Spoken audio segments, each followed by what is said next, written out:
A warm welcome back to your latest industry recap. Today, there are some pretty exciting developments surrounding new routes and also a focus on a new aircraft arriving at an airline. Why not begin with some news very close to home? Delta will become the newest airline to serve Melbourne, Australia, with the announcement of service set to commence in early December 2025. The major US carrier will join United Airlines in becoming the second airline based in the country to serve the Australian city. Delta will use its Airbus A350 to offer flights thrice weekly, and it plans to expand as more aircraft are delivered and more significant opportunities to meet demand actually presents themselves. We know this has been a limitation for some airlines around the world looking to serve Australia. I will namely point towards Air Canada, who are very interested in resuming service to Melbourne, Australia. It features consistently on their route portfolios for the long term. Airport executives have reaffirmed their interest, but limitations are preventing it.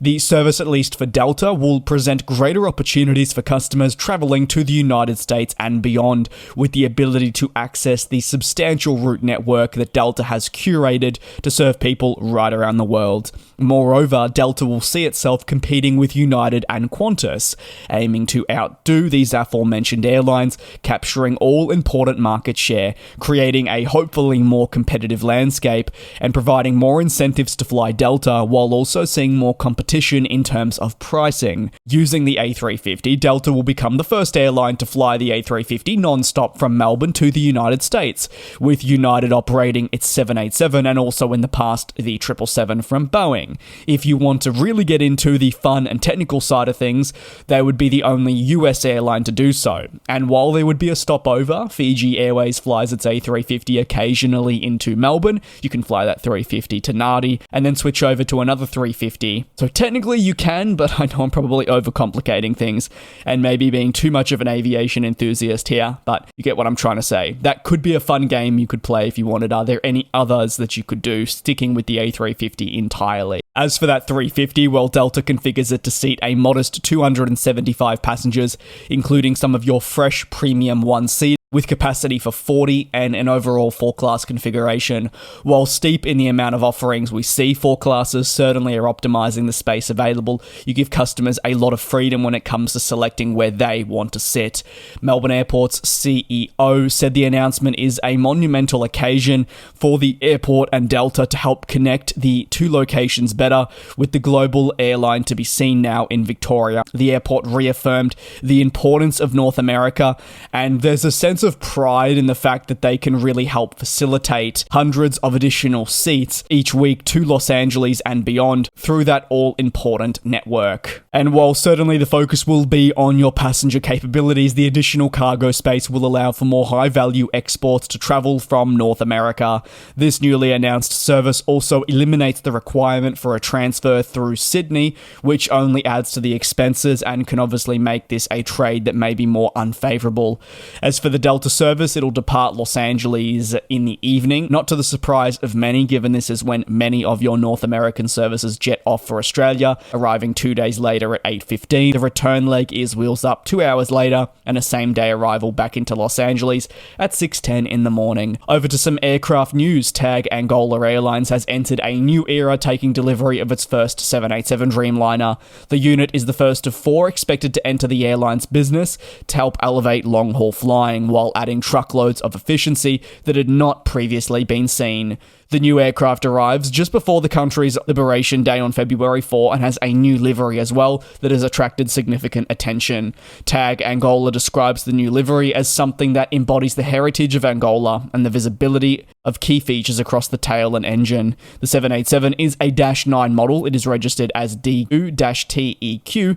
The plane has a unique decal as well at the front near the cockpit window, celebrating the 50th anniversary of independence in 2025. TAAG Angola has made also its intentions very clear. It wants to develop its global network in the future, so they'll look to enhance European services and create new routes into Asia and North America. The thing is, the deployment of the 787 will be be crucial to making these expansion plans possible. In addition to one more 787-9, they will take delivery of 2 high-capacity 787-10s that will be able to help cater to routes with increased demand that maybe the Dash 9 is not optimized to serve. While some aircraft are produced and then head directly to an operator and fly for multiple decades, sometimes the journey to an aircraft being delivered to an airline can be a little more complicated, and there is a bit of a fun story behind TAAG Angola's first 787. Initially, this plane was registered as N8572C. It actually wore the Riyadh Air livery, acting as a demonstrator plane, visiting Saudi Arabia on several occasions alongside other locations to promote the birth of this new company. Briefly then, the jet was registered as JU1789 with Mongolian Airlines, but now it's with TAAG Angola. All these switches actually happened in quick succession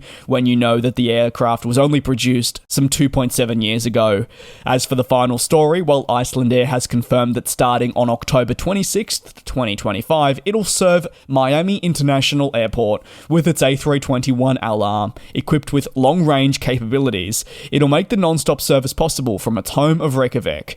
Icelandair will offer 3 services per week initially, with a flight duration looking at 7 hours and 40 minutes. Ultimately, part of their own bid to expand their transatlantic network remains a pivotal part of their day-to-day ops. The newly delivered A321LRs are configured to seat 187 passengers, with 22 of those in a more premium configuration, whereas your last 165 seats are all in economy class. Miami's county mayor says Icelandair launching service is essential and should be applauded. Thanks to the carrier, service will now be offered to Iceland's majestic natural beauty. Meanwhile, Icelandair says that the service is one they are absolutely thrilled about, as they look to offer more long-ranged services than ever before, thanks to, again, the next generation of Airbus aircraft that are being delivered as part of those ongoing fleet renewal efforts. The A321LR will eventually be joined by the A321XLR, a single-aisle jet with an even more extensive flying capability than the LR from the latter stages of the 2020s. Thus, the LR model will act as a bit of a taster for what's to come, but will still be hugely important for business growth. Icelandair knows these planes offer great possibilities, and exciting markets that were not within reach can now be profitable. However, thanks to these new planes, all that has changed. Icelandair has definitely been prioritising fleet renewal efforts, remembering that at the end of 2024, it had confirmed that it had already said goodbye to 757-300s, and while it does still have the Dash 200, the new era will involve retiring this fleet type and transitioning towards more efficient Airbus aircraft, which will allow routes such as Miami to commence, and hopefully in a profitable manner. That'll conclude today's aviation news recap. I'd like to thank you very much for taking the time out of your no doubt busy day to tune into a video right here. Take care, do be safe, and I'll see you tomorrow, same place, same time, for your latest industry recap. And we'll fly.